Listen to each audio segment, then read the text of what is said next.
इसे लखनऊ उत्तर प्रदेश से माँ सृजना ने पूछा है, अंतर यात्रा क्या है। ओशो बार बार अंतर यात्रा शब्द का प्रयोग करते हैं। इनर जर्नी वे कहते हैं इसको। आकार से निराकार की यात्रा का नाम है अंतर यात्रा। हम आकार के तल पर जीते हैं, बाहर बाहर संसार में जीते हैं, या स्वयं पर लौटते हैं तो देह के तल पर जीते हैं, इंद्रियों के तल पर जीते हैं, प्राण के तल पर जीते हैं, हृदय के तल पर जीते हैं, मन के तल पर जीते हैं। अगर फंक्शन जो चेतना का है उस तरह सोचो तो कर्म के तल पर जीते हैं, या भोग के तल पर जीते हैं, या फिर सांसों के तल पर जीते हैं, या फिर भावों के तल पर जीते हैं, या विचार के तल पर जीते हैं। लेकिन ये सब आकार ही है। ऐसा नहीं कि जो बाहर हम आकार देखते हैं वृक्षों के, मनुष्यों के, जीव जंतुओं के, या हमारी जो देह है वह तो आकार है ही, लेकिन हमारे भाव, हमारा विचार, ये सब भी सूक्ष्म आकार ही है। तो सारी ज़िंदगी हम आकार के तल पर जीते हैं, लेकिन हमारे भीतर घटाकाश है, हमारे भीतर निराकार है। बुद्ध जिसको अनंतता कहते हैं, शून्यता कहते हैं, वो बड़ा महत्वपूर्ण है। तो अंतर यात्रा जिसको हम कहते हैं वो एक तरह से आध्यात्मिक यात्रा है, और आकार से निराकार के तल पर, संसार से भीतर अपने निराकार तक जाने की जो यात्रा है उसको अंतर यात्रा कहा जाता है। ऐसा भी कह सकते हैं कि अंतर यात्रा समय से आकाश की यात्रा का नाम है। सामान्यतः हम बाहर जीते हैं, समय में जीते हैं। हर क्षण हमको समय का आभास रहता है कि समय क्या है, कितना समय बीत गया, कितने समय से हम कहाँ पर हैं। लेकिन जब हम भीतर के घटाकाश से जुड़ जाते हैं, भीतर आकाश से जुड़ जाते हैं, तो वहाँ समय नहीं रहता। तो उसका नाम अंतर यात्रा है। क्योंकि बाहर की यात्रा जो भी हम करते हैं, बाहर का जीवन जो भी हम जीते हैं, वो समयबद्ध होता है, वो समय की सीमा में होता है। लेकिन भीतर जब हम घटाकाश में जाते हैं तो वहाँ कोई समय नहीं होता। तो ऐसा भी कह सकते हैं कि अंतर यात्रा समय से आकाश की यात्रा है। Inner journey is a journey from time to space. ऐसा भी कह सकते हैं कि अंतर यात्रा विचार से निर्विचार की यात्रा है। सामान्यतः हम जो बाहर ज़िंदगी को जीते हैं वहाँ विचार ही विचार है। कुछ हमारे चाहे हुए विचार हैं, कुछ हमारे अनचाहे हुए विचार हैं, और हमारे जो विचार हैं वो अतीत से या भविष्य से संबंधित होते हैं। सामान्यतः जो नहीं है उससे संबंधित होते हैं। तो ये हमारी जागी हुई जो बाहर जीती हुई जो ज़िंदगी है वह एक तरह से विचार से भरपूर है। लेकिन जो अंतर यात्रा, जो जब हम वहाँ जाते हैं तो वहाँ कोई वहाँ विचार नहीं होता, अर्थात निर्विचार की स्थिति होती है। तुम सब ने ध्यान में इसको अनुभव किया होगा, या जब भी भीतर के आकाश को तुम देखते हो तो वहाँ देखते हो कोई विचार नहीं है। तो ऐसा भी कह सकते हो कि जो अंतर यात्रा वह विचार से निर्विचार की यात्रा है। ऐसा भी कह सकते हैं कि जागृत, स्वप्न, सुषुप्ति, इनसे तुरीयावस्था की यात्रा का नाम अंतर यात्रा है। तुम सब जानते हो कि सामान्यतः 3 अवस्थाओं में हम जीते हैं। एक तो जागृत। जागृत अवस्था का क्या मतलब है कि हम होश में हैं, लेकिन हमें समय का ज्ञान है, साथ ही विचार भी चल रहे हैं। अर्थात होश प्लस विचार प्लस समय, ऐसी स्थिति का नाम है जागृत अवस्था। जैसे अभी हम बात कर रहे हैं, अभी आप सब सुन रहे हैं, हम सब जागृत अवस्था इसको कह सकते हैं। हम पूरे होशो हवास में हैं, तो इसको जागृत अवस्था कहते हैं। ये हमारी वर्तमान स्थिति है। उसी तरह से स्वप्न अवस्था, इससे भी आप परिचित हैं कि जब आप निद्रा में जाते हैं तो उसमें कुछ स्वप्न देखते हैं। स्वप्न अवस्था क्या है?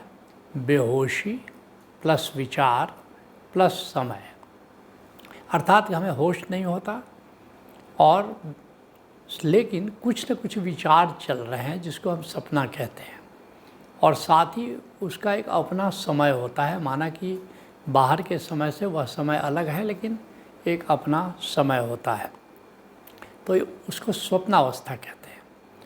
ये भी बाहर की बात है। तीसरा सुषुप्ति। सुषुप्ति का मतलब क्या है?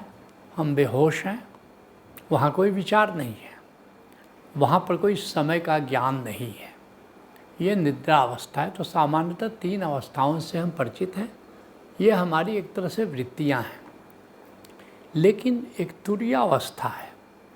तुरीयावस्था एक चौथी अवस्था है जहाँ पर हम जागृत होते हैं, साथ साथ वहाँ पर कोई विचार नहीं होता, वहाँ कोई समय नहीं होता, जैसे समाधि की अवस्था, जैसे ध्यान की अवस्था। तो इसको कहते हैं तुरीयावस्था। तो इस तरह से जो 3 अवस्थाएं हैं, जो सामान्य 3 अवस्थाएं हैं, उनसे तुरीयावस्था की यात्रा का नाम है अंतर यात्रा। पतंजलि इसको संयम कहते हैं। संयम का अर्थ क्या हुआ? सम्यक मृत्यु, अर्थात बाहर का जो जगत है उसके प्रति मर जाना, और जो भीतर का जो आकाश है उसके प्रति जाग जाना। बाहर के प्रति मर जाना, भीतर के प्रति जी जाना, इसको पतंजलि संयम कहते हैं, और इसी को ओशो अंतर यात्रा कहते हैं। इसको संतों ने जीवित मरिए भौजल तरिए कहा है। गुरु रामदास जी का एक शब्द ही है, जीवित मरिए भौजल तरिए, अर्थात संत इसे जीते जी मरना कहते हैं। और जिसको संत जीते जी मरना कहते हैं उसी को ओशो अंतर यात्रा कह रहे हैं। ये जीते जी मरना क्या है? कि बाहर के प्रति, संसार के प्रति, आकार के प्रति मर जाना, अर्थात कि अब संसार का कोई ख्याल नहीं रहा, आकार का कोई ख्याल नहीं रहा, बाहर का कोई ख्याल नहीं रहा, देह का कोई ख्याल नहीं रहा। तो हम देह के प्रति, संसार के प्रति, आकार के प्रति एक तरह से हमारी मृत्यु हो गई, क्योंकि हम कोई संज्ञान नहीं ले रहे हैं संसार का या आकार का। और भीतर के प्रति जी जाना। भीतर क्या है? हमारा घटाकाश कह लीजिए, हमारी आत्मा कह लीजिए, हमारी शून्यता कह लीजिए, हमारा निराकार कह लीजिए। तो भीतर के प्रति जी जाना, अर्थात कि हम भीतर के प्रति जीवित हैं। बाहर हमको कोई आभास नहीं है, बाहर का हमको कोई ज्ञान नहीं है, लेकिन भीतर पूरा ज्ञान है, भीतर पूरा होश है। इसलिए संतों ने अंतर यात्रा को कहा है जीते जी मरना, जिसके लिए गुरु रामदास जी कहते हैं जीवित मरिए भौजल तरिए, जीते जी मर जाओ। और क्या होगा इससे? भौजल तरिए, भव सागर को पार कर जाओगे। ये भव सागर क्या है? ये जो अंतर जगत है, ये जो विचारों का जगत है, ये जो भावों का जगत है, यही अंतर जगत है। और इस क्यों कहते हैं कि ये भव सागर है? क्योंकि मृत्यु की बेला में हमारी गाड़ी यहीं फंसती है। हम कुछ विचारों में उलझ जाते हैं या कुछ भावों में उलझ जाते हैं। तो ये जो अंतर जगत को पार करना, ये बड़ी मुश्किल बात है। लेकिन जो ध्यान करने के आदी हैं, समाधि करने के आदी हैं, जो सुमिरन करने के आदी हैं, वे बड़े आसानी से मृत्यु की बेला में अंतर जगत को पार करके अंतर आकाश में पहुंच जाते हैं। और अगर हमारी ऐसी आदत है तो मृत्यु की बेला में अंतर जगत को पार करना या भव सागर को पार करना कठिन नहीं, क्योंकि हम तो ज़िंदगी में ही जो साधक होता है कई बार जीते जी मरने की आदत डाल लेता है, तो मृत्यु की बेला में भी उसको कोई कठिनाई नहीं होती है। तो करीब करीब सभी संतों ने जीते जी मरने की बात कही है, जिसको ओशो अंतर यात्रा कह रहे हैं। जैसे गुरु गोरखनाथ कहते हैं, मरो हे जोगी मरो, मरण बड़ो है मीठा, अस मरनी मरो जस मरनी गोरख मर दीठा। कहते हैं हे योगी, साधकों से कह रहे हैं, हे योगियों, अगर साधना करने हो तो मरो हे जोगी मरो, ये मरने की साधना करो। मरो है जोगी मरो, मरण बड़ो है मीठा। लेकिन जिस मृत्यु की कह रहे मैं बात कर रहा हूँ वो सामान्य मृत्यु नहीं है। सामान्य मृत्यु से तो अक्सर लोग कंपते हैं, सामान्य मृत्यु से अक्सर लोग डरते हैं, दुखी होते हैं मृत्यु की बात सुन करके, मृत्यु की बात करने में भी संकोच करते हैं। लेकिन गोरखनाथ कहते हैं जिस मृत्यु की मैं बात कर रहा हूँ वो बड़ी मीठी है, बड़ी आनंददायी है। मरो है जोगी मरो, मरण बड़ो है मीठा। अस मरनी मरो, जस मरनी गोरख मर दीठा।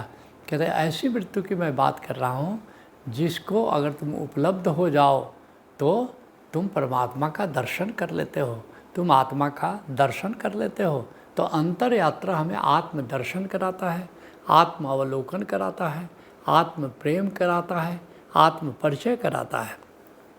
कबीर साहब अंतर यात्रा के लिए क्या कहते हैं? कहते कहान सुनन कछु नाही। ये जो जीते जी मरने की बात है ये उसी के बारे में कबीर साहब कह रहे हैं। कहान सुनन कछु नाही आ नहीं कछु करन है, जीते जी मर जाही बहुरी नहीं मरन है। ये जो अंतर यात्रा है या जीते जी मरना है ये कोई कहने सुनने की बात नहीं है कि कथा पुराण कह रहे हो या कि सुन रहे हो या ग्रंथों का पाठ कर रहे हो। कहते कहन सुनन कछु नाही अब नहीं कछु करन है, और नहीं कुछ करने की इसमें बात है कि कोई अभ्यास कर रहे हो कि आसन कर रहे हो कि प्राणायाम कर रहे हो कि कुछ कर रहे हो। नहीं, कहन सुनन कछु नाही नहीं कछु करन है, आ जीते जी मर जाए अब बहुरी नहीं मरन है। ये जीते जी मरने की बात है, ये अंतर यात्रा की बात है कि बाहर संसार के प्रति, बाहर आकार के प्रति, कि विचार के प्रति बस मर जाना है और जो अंतर आकाश है, जो आत्मा है, उसके प्रति जी जाना है। और कहते कबीर साहब अगर अंतर यात्रा की कला तुमको आ जाए तो अब तुम्हारे लिए कोई मृत्यु नाम की कोई चीज़ नहीं है, क्योंकि तुम जान लेते हो कि मैं आत्मा के तल पर तो हमेशा जीवित है, ये जीवित हूँ और आत्मा के तल पर तो कोई मरता नहीं है, तो कैसे मृत्यु है। इसी बात को मलुकदास कहते हैं, राम दुआरे जे मरे ताका बहुरी न मरना होए। कहते हैं राम के द्वार पर जो मर जाता है उसकी दोबारा मृत्यु नहीं होती है। ये जो दशम द्वार है, जो त्रिनेत्र है, जो शिवनेत्र है, जो अंतर आकाश में दिखता है, जिसको डायमंड इन द लोटस भी कहते हैं, जिसको मणि भी कहते हैं, जिसको त्रिनेत्र भी कहते हैं, ये प्रभु का द्वार है। कहते हैं कि अंतर आकाश को देखते हुए और अंतर आकाश में जो बिंदु है, जो मणि है, जो त्रिनेत्र है, जो शिवनेत्र है, जो दशम द्वार है, उसको खटखटाते हुए, जैसे तुम दरवाज़ा खटखटाते हो तो प्रभु का वो दरवाज़ा है, अगर उसको देखते हुए मृत्यु का तुम वर्ण कर लेते हो तो राम दुआरे जे मरे ताका बहुरी न मरना हो, दोबारा उसकी मृत्यु नहीं होती। तो सभी संत कह रहे हैं कि ये जो जीते जी मरना है, ये जो अंतर यात्रा है, ये अंतर आकाश उसकी मंजिल है और बाहर के जगत से हम यात्रा शुरू करते हैं और अंतर आकाश में जाकर उस यात्रा की मंजिल को पा लेते हैं। तो इस अंतर लिंक कैसे करेंगे? अंतर यात्रा क्या है ये तो आपने जाना, लेकिन अंतर यात्रा की कला क्या होगी, अंतर यात्रा के पड़ाव क्या होंगे? तो अंतर यात्रा के 7 सोपानों की हम चर्चा करना चाहेंगे। जैसे सामान्यतः हम दर्शक होते हैं, दर्शक का मतलब कोई मैच चल रहा है, हम देख रहे हैं, तो हम क्या हैं? दर्शक हैं। तो सामान्यतः हम बाहर के जगत में हमारी स्थिति एक दर्शक की होती है, ऐसा भी कह सकते हैं हम बहिर्जगत के प्रति जागे हुए हैं। ये पहली स्थिति है, यहाँ से यात्रा शुरू होती है। जो दूसरा जो पड़ाव है वो है हम दृष्टा हो जाते हैं। दृष्टा क्या हुआ? दृष्टा हुआ अंतर जगत के प्रति जागना, शरीर की गति और वेदना के प्रति जागना, ऐसा भी कह सकते हो। तो या जैसे मैच देखते हैं तो मैच देखकर भीतर जो विचार चल रहे हैं, भीतर जो भाव चल रहे हैं, जो भीतर जो उत्तेजना पैदा हो रही है, उसके प्रति अगर हम जाग गए तो उसको कहते हैं दृष्टा। जो तीसरा पड़ाव है वो है ध्यान। ध्यान क्या है? निराकार के प्रति जागना। अंतर जगत हमने पार कर लिया, अब जो भीतर आँख बंद करने पर जो शून्यता दिखती है, वहाँ जहाँ कोई आकार नहीं है उसको निराकार कहते हैं। तो निराकार को लगातार जब हम अवलोकन करते हैं तो उसको कहते हैं निराकार के प्रति जागना, और इस निराकार के प्रति जागने को ध्यान कहते हैं। तो अंतर यात्रा के मार्ग में ये तीसरा पड़ाव है। चौथा पड़ाव है साक्षी का। ये बड़ा इम्पॉर्टेंट पड़ाव है। ये टोटल अवेयरनेस है, अर्थात हम सामान्यतः संसार में जब जीते हैं तो उस समय क्या है, हम बहिर्जगत के प्रति भी जागे हुए हैं, फिर अंतर जगत के प्रति भी जागे हुए हैं, और फिर निराकार के प्रति जागे हैं। अर्थात निराकार के स्मरण में हम बहिर्जगत में जीते हैं और अंतर जगत के प्रति भी होश से भरे रहते हैं कि हमारे भीतर क्या भाव चल रहा है, क्या विचार चल रहा है। साथ साथ हम बाहर के जगत का मज़ा भी ले रहे हैं, लेकिन हमारा आत्मस्मरण नहीं छूट रहा है। ये बात नहीं हम भूल पा रहे हैं कि मैं आत्मा हूँ। तो साक्षी टोटल अवेयरनेस की बात हो रही है, जहाँ बहिर्जगत के प्रति भी होश है, अंतर जगत के प्रति होश है, और निराकार के प्रति भी होश है। ये चौथा पड़ाव है। जो पांचवा पड़ाव है वो है तथाता का, सब्जेक्टिव अवेयरनेस का, अर्थात कि अब स्वयं निराकार में डुबकी लगा रहे हैं, अंतर आकाश में हम डुबकी लगा रहे हैं, अंतर आकाश जान करके हम उसमें जी रहे हैं। ऐसा भी कह सकते हो कि हम आत्म सुमिरन में जी रहे हैं। सांस चल रही है, सांस हम ले रहे हैं, सांस छोड़ रहे हैं, लेकिन अंतर आकाश पर ज़्यादा फोकस है। मुख्य फोकस अंतर आकाश पर है, जिसको हम जानते हैं कि अंतर आकाश ही आत्मा है, इसलिए उसको कहते हैं आत्मस्मरण। तो तथाता कहो या आत्मस्मरण कहो, ये कह सकते हो कि पांचवा पड़ाव है। जो छठा पड़ाव है वो समाधि का है। समाधि क्या है? जागरण मात्र। और ध्यान में कम से कम ये है कि किसके प्रति जागे हो, निराकार के प्रति जागे हो, ये पता है। समाधि में यह भी पता नहीं है कि किसके प्रति जागे हो, जागरण मात्र है। और पतंजलि कहते हैं कि नींद और समाधि एक जैसी है, थोड़ा सा भेद है। जैसे कि नींद में भी विचार नहीं होता, समय नहीं होता, लेकिन बेहोशी होती है। समाधि में भी विचार नहीं होता, समय नहीं होता, लेकिन बेहोशी की जगह होश होता है। तो नींद की जैसी है, मगर समाधि नींद नहीं है। तो समाधि छठा पड़ाव है। और जो सातवां पड़ाव है वो है सुमिरन। सुमिरन दो प्रकार का होता है, एक आत्मसुमिरन और एक हरि सुमिरन। आत्मस्मरण की मैंने चर्चा कर दी कि आत्मा के स्मरण में जीना, चाहे साक्षी रख के करो या तथाता रख के करो। लेकिन दूसरा है हरि सुमिरन। ये बहिराकाश की चैतन्यता को जान लेते हो तो परमात्मा को जान लेते हो। फिर परमात्मा के प्रेम में जीना, परमात्मा की याद में जीना, इसको सुमिरन कहते हैं। तो इस तरह अगर इन 7 पड़ावों की यात्रा कर लेते हो तो इसका नाम है अंतर यात्रा। नॉलेज।